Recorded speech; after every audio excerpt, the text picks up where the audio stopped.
Report bureau chief Peshawar Jawad Nisar. D S P Warsak circle Muhammad Ishaq کی سربراہی میں کرائم میٹنگ۔ ورسک سرکل میں امن و امان کے حوالے سے خصوصی کرائم میٹنگ کا انعقاد کیا گیا۔ گزشتہ روز D S P Warsak circle Muhammad Ishaq کی سربراہی میں ہونے والی میٹنگ میں ایس ایچ اوز، محرران اور تمام چوکی انچارج نے بھی شرکت کی۔ ورسک سرکل میں اسٹریٹ کرائمز کی روک تھام، اشتہاری مجرمان کی گرفتاری، جرائم پیشہ افراد، منشیات فروشوں، قمار بازوں کے خلاف کریک ڈاؤن مزید تیز کرنے کے ساتھ ساتھ قبضہ مافیا اور اسلحہ نمائش کرنے والوں کے خلاف بھی گھیرا مزید تنگ کرنے کی ہدایت کی گئی۔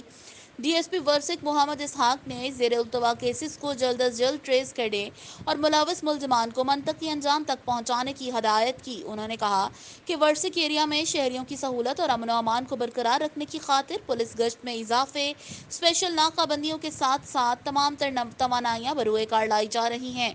انہوں نے مزید کہا کہ مشکوک افراد پر خصوصی نظر رکھیں اور ان کے خلاف قانون کے مطابق کارروائی عمل میں لائی جائے گی۔